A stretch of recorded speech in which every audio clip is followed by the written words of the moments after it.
आज हम 10th class के लिए लेंस फार्मूला प्रूव करने वाले हैं।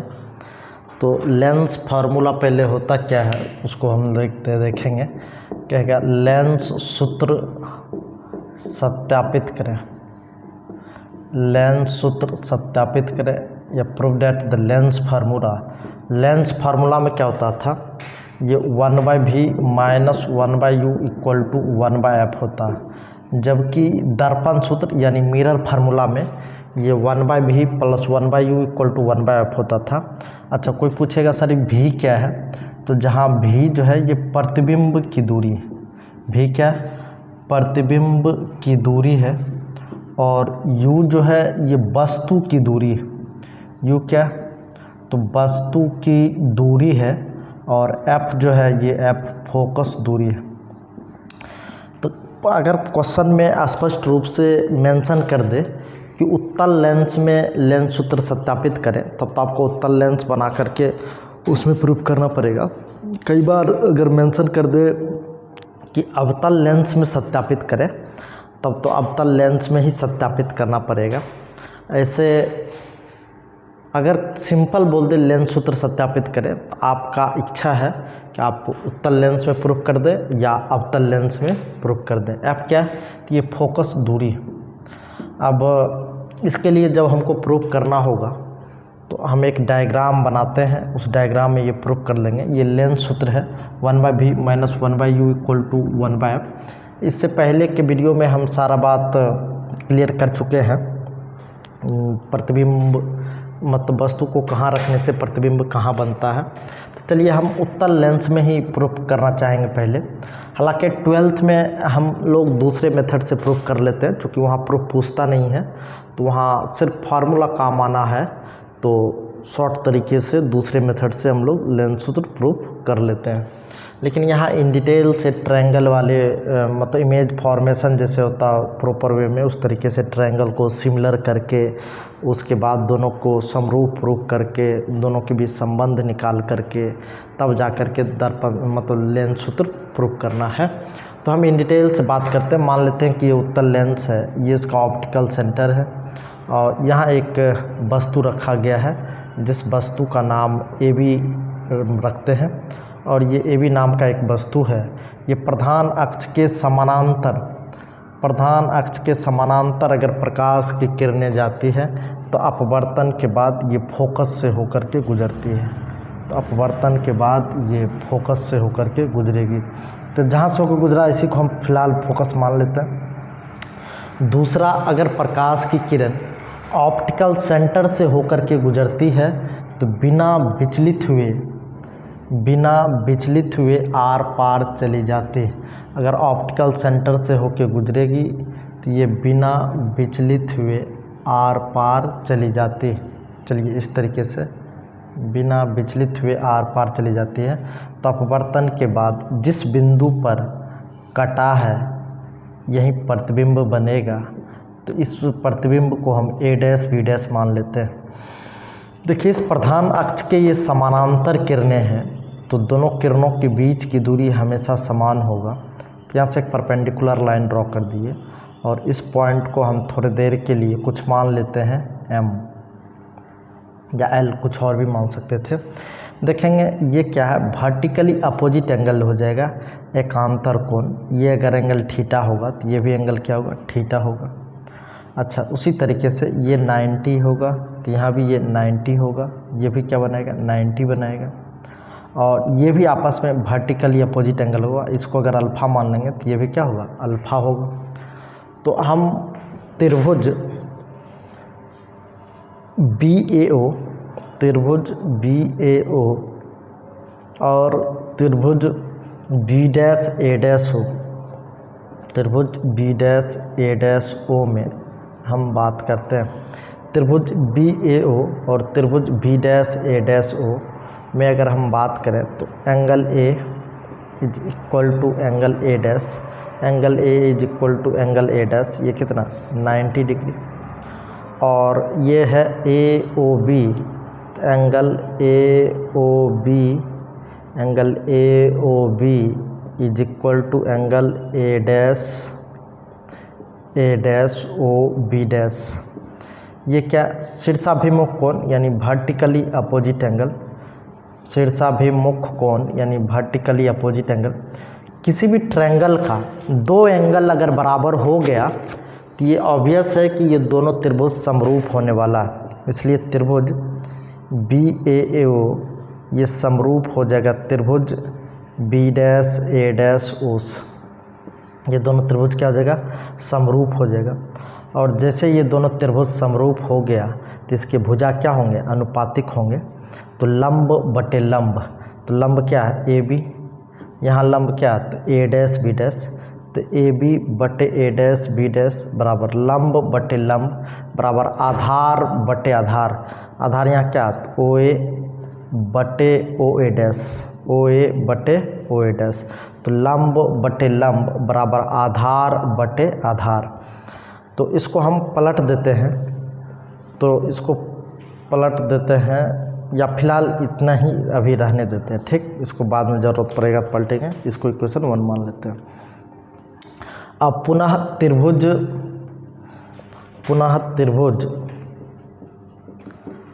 एम ओ एफ और त्रिभुज B dash A dash F, त्रिभुज B dash A dash F, M O F और त्रिभुज B dash A dash F, इस दोनों त्रिभुज की अगर बात करें तो angle O is equal to angle A dash, angle O is equal to angle A dash, ये कितना होगा 90 डिग्री। और angle O F M, angle O F M ये इक्वल होगा A dash F B dash, A dash F B dash. ये भी क्यों बराबर हो गया, तो चूँकि वर्टिकली अपोजिट एंगल है, ये भी शीर्षाभिमुख कोण है। कौन सा कोण है, शीर्षाभिमुख कोण, शीर्षाभिमुख कोण है ये भी, तो ये भी शीर्षाभिमुख कोण है। तो पुनः इसके भुजा जो होंगे अनुपातिक होंगे, तो यहाँ भी लंब ओ एम, तो लंब बटे लंब, तो ओ एम बटे A dash B dash is equal to O F बटे ए डैश एफ, तो यहाँ भी लंब बटे लंब बराबर आधार बटे आधार। अच्छा एक चीज़ और, चूँकि ओ एम जो है ए बी के बराबर होगा, कोई कहेगा सर क्यों बराबर है, तो ए बी और ओ एम दो समांतर रेखा के बीच की दूरी है, तो निश्चित रूप से ये बराबर होगा। समांतर रेखा के बीच की दूरी क्या होता, बराबर होता। तो जहाँ ओ एम है उसको हम ए बी लिख सकते हैं, तो A B by A dash B dash equal to O F बटे ए डैश एफ, इसको इक्वेशन 2 मान लो।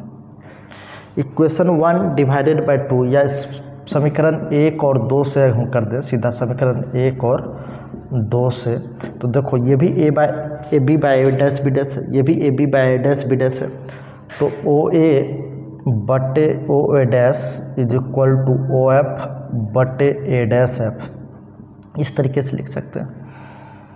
तो ये क्या हो जाएगा, ओ ए बटे O A dash, O A बटे ओ ए डैश, तो ओ ए क्या है, ये प्रतिबिंब की दूरी है, ओ ए क्या, सॉरी वस्तु की दूरी है, तो ये निगेटिव। ओ ए डैश क्या है, ओ ए डैश जो है ये प्रतिबिंब की दूरी है, ये पॉजिटिव, चूँकि ये यहाँ उल्टा दिशा में जा रहे हैं तीर के, मतलब एरो के डायरेक्शन के उल्टा डायरेक्शन, यहाँ आपतित किरण के दिशा में जा रहे हैं।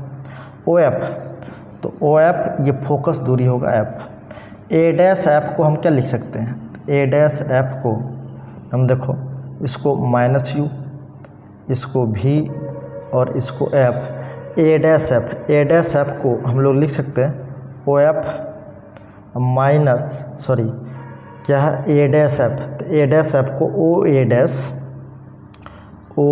डैश माइनस ए डैश एफ है, तो ओ ए डैश में से ओ एफ घटा देंगे, क्या करेंगे, ओ एफ घटा देंगे, तो ए डैश एफ क्या, तो ए डैश एफ तो कुछ था नहीं, तो इसको हम क्या करते हैं, ओ ए डैश तो भी और ओ एफ क्या, तो यू, तो इसको चिन्ह परिपाटी के साथ लिखेंगे, तो माइनस यू डिवाइडेड बाई भी और एफ। ए डैश एफ को हमने रिप्लेस कर दिया, तो ओ ए डैश के बदले क्या लिखाएगा, भी, और ओ एफ के बदले क्या लिखाएगा, एफ। अब क्रॉस मल्टीप्लिकेशन कर देंगे तो माइनस यू इंटू भी माइनस एफ। चूँकि यहाँ ए डैश एफ था तो ये दूरी ऑप्टिकल सेंटर से जा नहीं रहा था, तो इसको हम ओ ए डैश लिख करके ओ एफ घटा दी, ओ ए डैश लिख के ओ घटा दी, तो भी इंटू एफ। इसको मल्टीप्लिकेशन कर देंगे तो minus u v plus u f is equal to v f. दोनों ओर यू भी एफ से विभाजित करने पर, दोनों ओर यू भी एफ से विभाजित करने पर, जैसे ही विभाजित करेंगे, विभाजित करने पर तो ये u v plus u F divided by you v f is equal to v f divided by you v f. दोनों को अलग अलग डिवाइड करेंगे तो यू भी से यू भी कैंसिल हो जाएगा, तो माइनस 1/एफ और प्लस ये हो जाएगा यू एफ, तो 1/भी और ये हो जाएगा 1/यू। तो इसको u को इस साइड कर लेंगे तो ये 1/भी माइनस 1/यू, इस नेगेटिव है तो उसको उस साइड कर लेंगे तो 1/एफ। तो ये 1/भी माइनस 1/यू इज इक्वल टू क्या हो जाएगा 1/एफ। ये प्रूफ हो गया। ये किस लेंस में हमें प्रूफ किया, तो ये उत्तल लेंस में लेंस सूत्र हमने प्रूफ किया है। इसी तरीके से हम लोग अवतल लेंस में भी प्रूफ कर सकते हैं कि दर्पण सूत्र ये 1/भी माइनस 1/यू इक्वल टू 1/एफ होता है। तो चलिए आज हम अवतल लेंस में भी प्रूफ कर ही लेते हैं, और तब इसके बाद हम एक आवर्धन लेंस में आवर्धन भी प्रूफ कर देंगे कि लेंस में आवर्धन का क्या फार्मूला होता है। ये उत्तल लेंस में हमने दर्पण सूत्र को प्रूफ किया। अब अवतल लेंस में अगर प्रूफ करने दे दिया, अवतल लेंस में दर्पण सूत्र सत्यापित करें, दर्पण सूत्र सत्यापित करें, तो अवतल लेंस में दर्पण सूत्र सत्यापित करें, कैसे करेंगे, तो हम बता दें कि ये 10th में बराबर पूछता है कि लेंस सूत्र को सत्यापित करें या दर्पण सूत्र को सत्यापित करें, तो आप लोग इसको बढ़िया से देखेंगे। तो दर्पण सूत्र क्या होता है तो वो तो हमको पहले से पता है, 1/भी माइनस 1/यू इक्वल टू 1/एफ। तो चलिए हम एक अवतल लेंस बना लेते हैं। मान लेते हैं कि एक अवतल लेंस है, उसका ये एक प्रधान अक्ष है और प्रधान अक्ष पर एक ए बी नाम का एक वस्तु रखें, प्रधान अक्ष पर एक ए बी नाम का वस्तु रखें और ये प्रधान अक्ष के समांतर ये प्रकाश की किरणें गए, अपवर्तन के बाद ये अपसरित हो जाएगा। तो इसको आभासी रूप से हम आगे बढ़ाते हैं। तो देखो, जिस बिंदु से आता हुआ प्रतीत हो रहा ये फोकस है और दूसरा ऑप्टिकल सेंटर से होके जाएगा, तो जो ऑप्टिकल सेंटर से होके जाएगा ये ऑप्टिकल सेंटर पे ही चला जाएगा, जो ऑप्टिकल सेंटर पे होके गया ये ऑप्टिकल सेंटर पे ही चला गया। तो इसको हम आभासी रूप से मिलाते हैं। तो ये ए बी है, तो ये क्या हो जाएगा ए डैश बी डैश, और ये प्रधान अक्ष ये परपेंडिकुलर ऐसे ड्रॉ कर देते हैं, प्रधान अक्ष से ऐसे मिला दिए। ये ए बी है, ये ओ है, तो इसको पुनः पी या क्यू कुछ मान सकते, मान लीजिए पी ही है या एम मान लेते, चूँकि पिछले केस में हम एम ही माने थे। तो त्रिभुज बी ए ओ, त्रिभुज बी ए ओ और त्रिभुज बी डैश ए डैश ओ, त्रिभुज बी डैश ए डैश ओ, इस दो त्रिभुज में हम देखना चाहें तो ये एंगल 90, ये भी क्या होगा 90, तो angle A is equal to angle A dash, ये कितना हो जाएगा 90 डिग्री। और ये कोण ओ जो है दोनों में उभयनिष्ठ है, ये क्या उभयनिष्ठ है, तो उभयनिष्ठ होने की वजह से दोनों बराबर हो गया। किसी भी त्रिभुज का दो कोण बराबर है, इसका मतलब त्रिभुज बी ए ओ समरूप होगा त्रिभुज बी डैश ए डैश ओ से। जैसे समरूप हो गया, कैसे हो गया, तो ए समरूपता से, ए समरूपता से, एंगल एंगल समरूपता से, दो त्रिभुज का दो एंगल बराबर हो गया, तीसरा ऑटोमेटिक बराबर है, मतलब समरूप। तो भुजा क्या हो जाएगा अनुपातिक, तो लंब बटे लंब, तो ए बी बटे A dash B dash is equal to O A बटे ओ ए डैश, इसको मान लेते हैं समीकरण 1। और पुनः हम त्रिभुज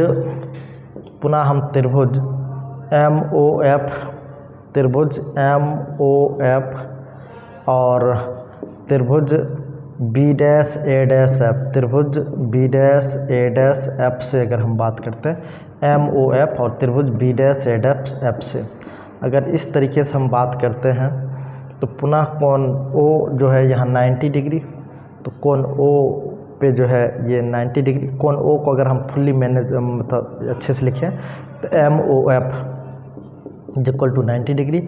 उसी तरीके से एंगल ए डैश या F O B dash, F O F A dash B dash, ये भी 90 डिग्री है, ये 90 है, ये भी तो 90 डिग्री है। उसी तरीके से एंगल एफ जो है ये दोनों में उभयनिष्ठ है, एंगल एफ जो है ये उभयनिष्ठ है। तो यहाँ भी दो त्रिभुज का दो कोण बराबर बराबर हो गया, तो इसका मतलब है कि त्रिभुज एम ओ एफ समरूप होगा त्रिभुज B dash A dash F से। दोनों त्रिभुज समरूप हो गया, इसका मतलब लंब बटे लंब, तो ओ एम बटे ए डैश बी डैश, तो ओ एम बटे ए डैश बी डैश बराबर ये ओ एफ बटे क्या हो जाएगा ए डैश एफ। अच्छा देखेंगे ओ एम जो है ये किसके बराबर होगा, तो ए बी के बराबर। ओ एम ए बी के बराबर क्यों होगा, दो समांतर रेखा के बीच की दूरी है, तो ओ एम को हम ए बी से रिप्लेस कर सकते हैं, तो A B by A dash B dash is equal to O F by A dash F. इसको मान लेते हैं समीकरण 2। समीकरण 1 और 2 से अगर हम तुलना करें, समीकरण 1 और 2 से तो हम क्या कर सकते हैं, दोनों लेफ्ट साइड बराबर है तो राइट साइड भी बराबर होगा, तो ओ ए बटे ओ ए डैश, दोनों यहाँ भी ए बी बटे ए डैश बी डैश, यहाँ भी ए बी बटे A dash B dash, left side बराबर है तो राइट साइड बराबर होना, तो क्या हो जाएगा ओ एफ बटे ए डैश एफ। अच्छा ए डैश एफ जो है ये ऑप्टिकल सेंटर से मैच नहीं कर रहा है, जा नहीं रहा, तो O dash A dash F को हम थोड़ा सा रीअरेंज करके लिखेंगे, तो ओ ए बटे O A dash is equal to O F. तो देखेंगे ए डैश एफ, तो ए डैश एफ को हम क्या करते हैं ओ एफ माइनस ए डैश एफ, सॉरी ए डैश एफ है तो ओ एफ में से ए डैश ओ घटा देते हैं या ओ ए डैश घटा देते हैं, ओ ए डैश घटा देते हैं, तो ओ ए क्या, ओ से ए जो है, ओ से ए जो है ये वस्तु की दूरी है, तो ये वस्तु की दूरी minus u, O A dash ये प्रतिबिंब की दूरी है तो माइनस बी। माइनस क्यों लगाते हैं, क्योंकि आपतित किरण इस दिशा में, हम आपतित किरण की उल्टा दिशा में आ रहे हैं, तो दोनों माइनस हो जाएगा। ओ एफ ये भी फोकस दूरी है, ये भी निगेटिव, ओ एफ ये भी फोकस दूरी है निगेटिव। ओ ए डैश ये प्रतिबिंब की दूरी है, तो ये हो जाएगा माइनस भी। अब सबको सही से लिखेंगे तो माइनस माइनस कैंसिल हो जाएगा, तो यू बटे v is equal to minus f, ये माइनस माइनस प्लस तो v minus F, cross multiplication कर दें तो v minus f is equal to minus f into v, तो माइनस भी एफ, ये u v minus u f is equal to minus v f. दोनों ओर u v f से divide कर दें, या यू भी को इस साइड रख लो, यू एफ को उस साइड नेगेटिव है तो इक्वल को साइड जाएगा पॉजिटिव, तो यू एफ और माइनस भी एफ, दोनों ओर यू भी एफ से विभाजित करेंगे, दोनों ओर यू भी एफ से विभाजित करने पर, जैसे ही विभाजित करेंगे, विभाजित करने पर तो विभाजित करेंगे तो यू भी बटे u v f is equal to u f minus v f divided by u v f, तो वो केवल यहाँ 1 बटे एफ बचेगा, और यू एफ से यू एफ कैंसिल हो जाएगा तो 1 बटे भी, यहाँ भी एफ से भी एफ कैंसिल हो जाएगा तो 1 बटे भी, तो पुनः 1 बटे एफ इक्वल टू 1 बटे भी माइनस 1 बटे, ये दोनों में डिवाइड है यू भी एफ से, तो दोनों को अलग अलग डिवाइड करेंगे तो यही बचेगा। तो चलिए ये उत्तल लेंस और अवतल लेंस में हमने दर्पण सूत्र लेंस सूत्र को प्रूफ कर दिए हैं। अब हम लेंस में आवर्धन की बात करते हैं कि लेंस में आवर्धन का क्या फार्मूला होगा या आवर्धन का क्या सूत्र होता। तो आवर्धन का बेसिक फार्मूला वही होता।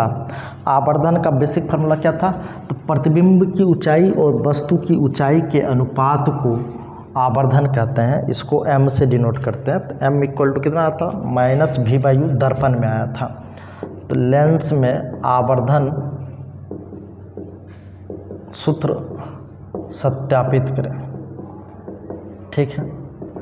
तो लेंस में आवर्धन सूत्र को सत्यापित करने के लिए डायरेक्ट एक उत्तल लेंस हम बनाते हैं। उत्तल लेंस के प्रधान अक्ष पर एक AB नाम का एक वस्तु रखे, ये प्रधान अक्ष के समांतर गया। अपवर्तन के बाद ये किसी न किसी बिंदु फोकस से होकर गुजरेगा। दूसरा ऑप्टिकल सेंटर से जो जाएगा वो ऑप्टिकल सेंटर पे ही चला जाएगा। तो ये क्या बनेगा, ये A' B', ये 90 डिग्री है, तो ये भी क्या होगा 90 डिग्री। ये एकांतर कोण, ये परपेंडिकुलर। तो देखते हैं हम क्या करते हैं। इसमें दो ही त्रिभुज में मेरा काम चल जाएगा। तो त्रिभुज BAO और त्रिभुज B'A'(O), B'A'(O) में त्रिभुज BAO और B'(A'(O) में अगर हम बात करें तो ये कोण A = कोण A' = 90 डिग्री, कोण A = कोण A' 90 डिग्री, कोण AOB = कोण A'(O)B', ये भी क्या होगा शीर्षाभिमुख कोण, शीर्षाभिमुख कोण। तो जैसे ही ये दो त्रिभुज का दो कोण बराबर हो गया तो इसका मतलब है कि त्रिभुज BAO समरूप होगा त्रिभुज B'A'(O) से। ये त्रिभुज समरूप मतलब समरूप हो गया कैसे, तो AA समरूपता से, चूँकि दो एंगल क्या हो गया बराबर हो गया A समरूपता से। अब हम बात करते हैं ये दोनों त्रिभुज समरूप हो गया तो लंब बटे लंब, तो AB बटे A'(B') = लंब बटे लंब बराबर क्या हो जाएगा आधार बटे आधार। तो आधार क्या है OA, यहाँ भी आधार क्या है तो OA'। तो इसको हम चिन्ह परिपाटी के साथ लिखने, प्रधान अक्ष के ऊपर है ये, तो हाइट ऑफ ऑब्जेक्ट, ये क्या हाइट ऑफ इमेज है लेकिन नेगेटिव लिखेंगे क्योंकि प्रधान अक्ष के नीचे OA, तो ये वस्तु की दूरी है तो -U वस्तु की दूरी, और ये V प्रतिबिंब की दूरी है। तो ये कितना हो जाएगा अच्छा इसको पलट देते हैं, जो डिवाइड में वो जो मतलब अंश में है उसको हर में कर देते हैं, जो हर में है उसको अंश में कर देते हैं। तो ये कितना हो जाएगा, दोनों साइड से माइनस कैंसिल हो जाएगा। तो HI/HO = V/U। तो V/U जैसे ही बचा तो HI/HO को हम क्या कहते हैं, HI/HO को हम M कहते हैं, मतलब मैग्नीफिकेशन कहते हैं। तो M = कितना हो जाएगा V/U। V क्या प्रतिबिंब की ऊंचाई, U क्या V क्या प्रतिबिंब की दूरी, U क्या तो वस्तु की दूरी, तो ये V/U प्रूफ हो गया। इसी को अगर दूसरे तरीके से हम देखना चाहें तो पुनः लेंस सूत्र का उपयोग करेंगे, 1/V - 1/U = 1/F। तो दोनों ओर U से गुना कर देते हैं, या दोनों ओर V से ही गुना कर दीजिए, दोनों ओर V से गुना कर देते हैं। तो गुना करने पर जैसे ही दोनों ओर V से गुना करेंगे तो ये V/V - V/U = क्या हो जाएगा V/F। तो 1 - V/U = क्या बचेगा V/F। तो इसको साइड कर लेंगे तो 1 - V/F = V/U। तो M = क्या बचेगा V/U। तो M = हो जाएगा 1 - V/F। तो ये भी एक मतलब मैग्नीफिकेशन का ये भी एक फार्मूला है V और U के टर्म में, मैग्नीफिकेशन का ये भी एक फार्मूला है V और F के टर्म में। इसी को और भी डिफरेंट फॉर्म में अगर हम देखना चाहें तो पुनः हम लेंस सूत्र को फिर से लिख करके फिर से दोनों ओर U से मल्टीप्लाई कर देते हैं। देखें कर ही देते हैं, 1/V - 1/U = 1/F। तो दोनों ओर U से गुना कर देते हैं, दोनों ओर U से गुना करने पर, U से गुना करने पर दोनों ओर जैसे U से गुना करेंगे तो U/V - U/U = U/F। तो U/V - 1 = U/F। तो U/V = U/F + 1। तो इसको U/V = U+F divided by F, तो पलटी कर देते हैं। तो V/U = F divided by U+F। तो V/U को हमने क्या कहा, V/U को हमने M कहा, तो M = F divided by U+F। तो ये भी एक फार्मूला हो गया M का। तो हम एक बार दोनों को v से गुना करने पे मैग्नीफिकेशन निकाल लिए, एक बार दोनों को u से गुना करने पे मैग्नीफिकेशन निकाल लेते हैं। यहाँ मैग्नीफिकेशन जो है f और u के टर्म में, यहाँ मैग्नीफिकेशन v और f के टर्म में, कहीं कहीं जो मैग्नीफिकेशन है v और u के टर्म में। तो चलिए आज हम लेंस में मैग्नीफिकेशंस और लेंस सूत्र दोनों प्रूव कर चुके हैं। अब लेंस का जीवन में उपयोग क्या है, तो लेंस का उपयोग भी हम लोग देखे हैं। उत्तल लेंस का उपयोग आवर्धक लेंस के रूप में हम लोग करते हैं, हालांकि ये टेलीस्कोप में भी इसका उपयोग होता है। तो और भी अदर डिवाइस में इसका उपयोग होता है, जैसे अवतल लेंस। तो अवतल लेंस का भी उपयोग हम लोग स्पेक्टिकल्स में करते हैं, और उत्तल लेंस का भी उपयोग हम लोग स्पेक्टिकल्स में करते हैं दूरदृष्टि दोष को उपयोग दूर करने में। तो आज भर हम इतना ही छोड़ते हैं, अब पुनः अगले दिन हम इससे आगे बताएंगे।